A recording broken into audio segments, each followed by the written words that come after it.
Good evening, and welcome to Bedtime Stories, a presentation of the Florida Gulf Coast chapter of Sisters in Crime.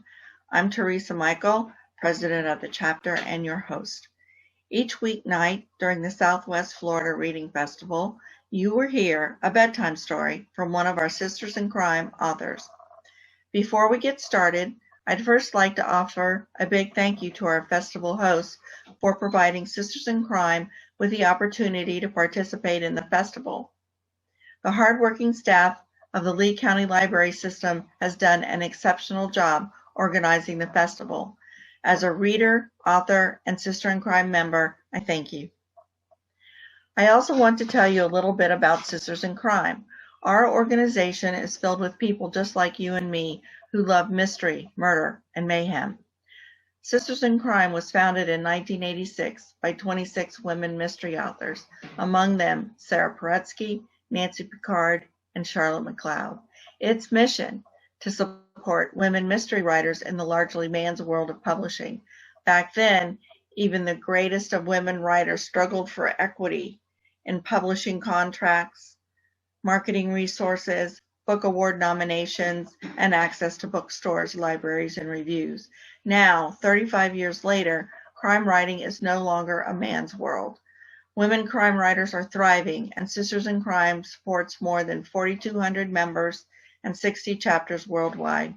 We are an inclusive, diverse group, bound together by the love of a good crime fiction read.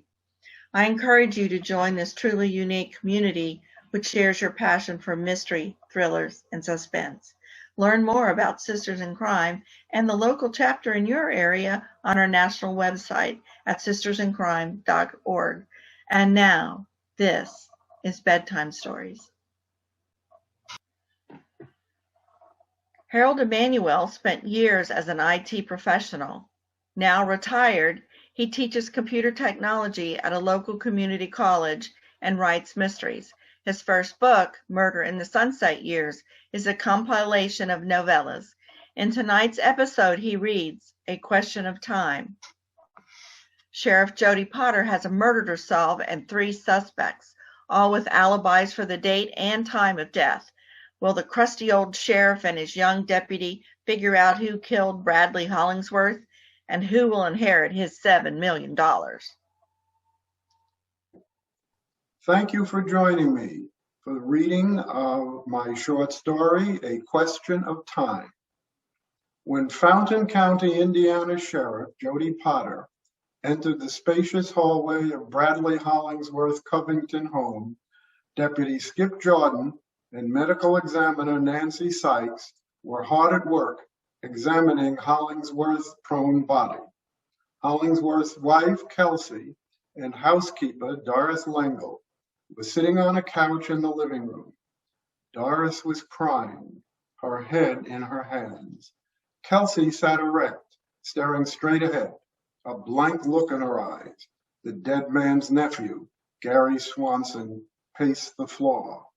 No question, Sheriff, Nancy said, looking up.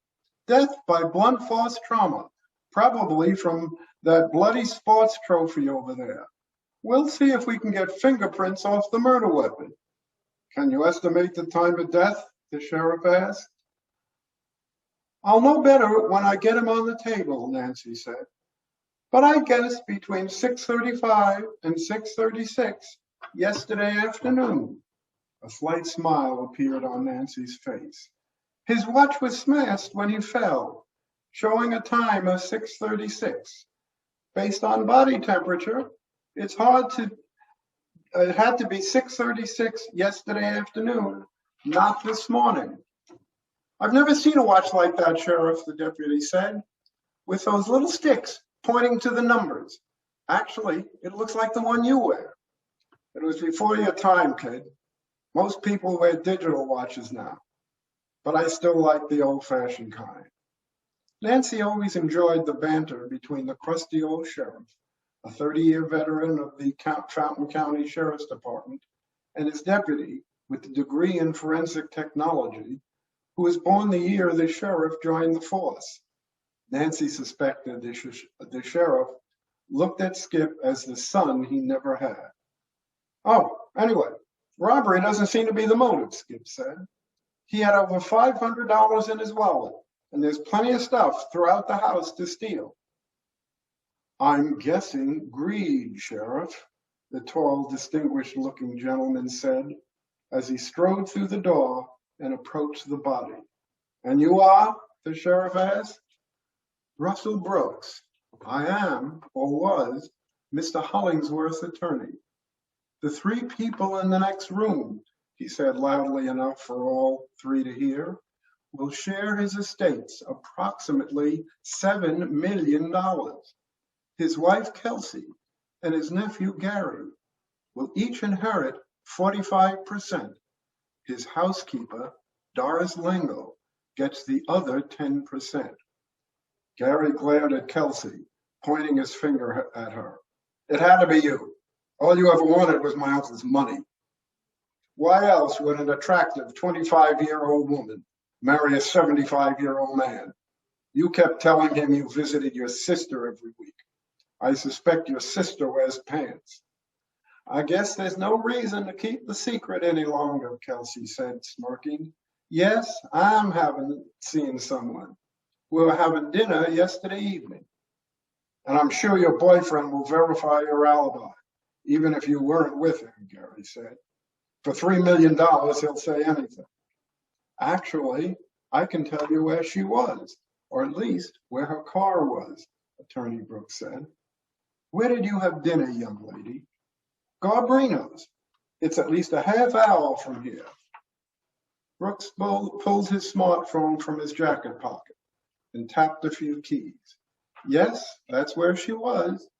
At least that's where her car was. Mr. Hollingsworth suspected she was having an affair. He had me put a tracker on her car. It was parked at Garbarino's restaurant yesterday afternoon at 6:15 until 8. I can check with the restaurant to verify that Kelsey was driving the car, the deputy said. The parking lot has surveillance system. I'll call and have them download the video to. In less than 5 minutes, Deputy Jordan had his answer. Sure enough, Sheriff, she was driving the car.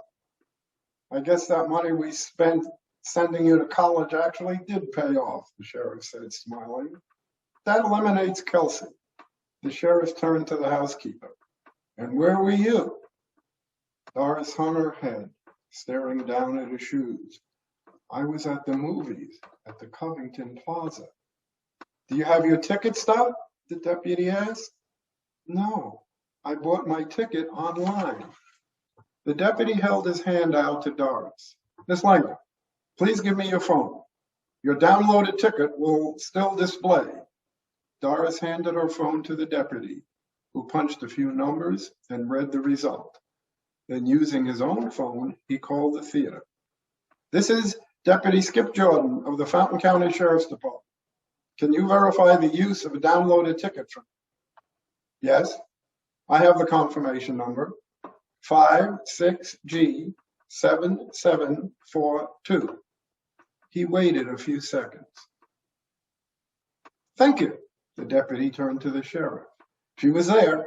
The theater manager confirms that her digital ticket was swiped at 6:10 p.m.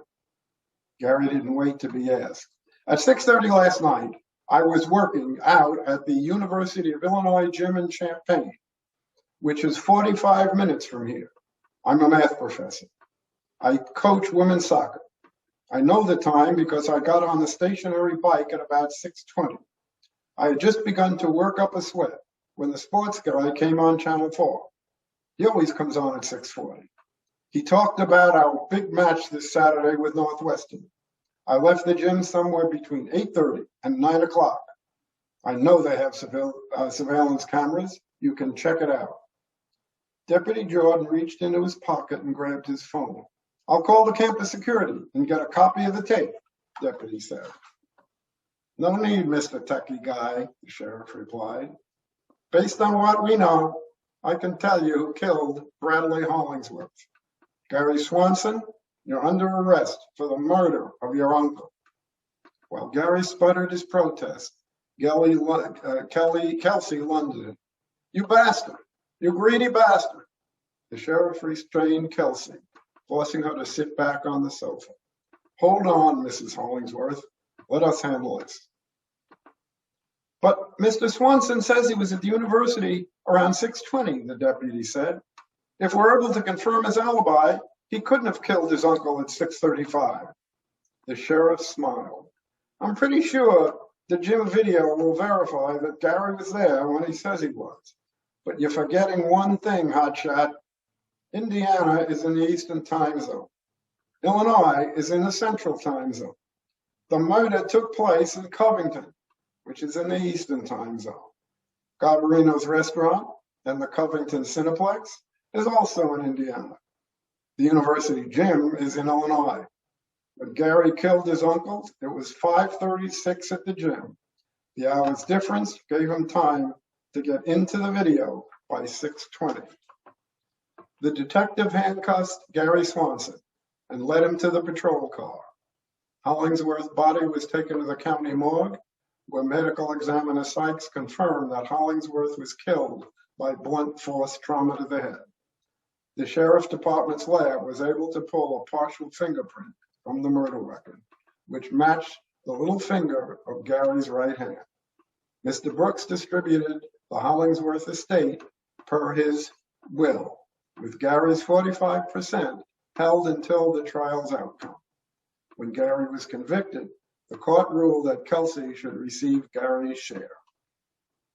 Thank you very much. Thank you, Harold. Tomorrow, join us live at 1 p.m. for Let's Make a Mystery, an improv murder mystery.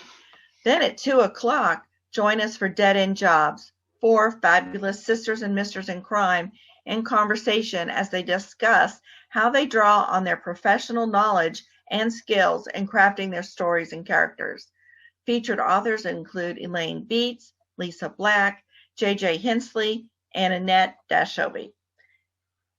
Then, again, on March 8th, we'll be right back here at 9 o'clock for Bedtime Stories with Carolyn Jones reading code word Redfish Rodeo. See you then. Good night.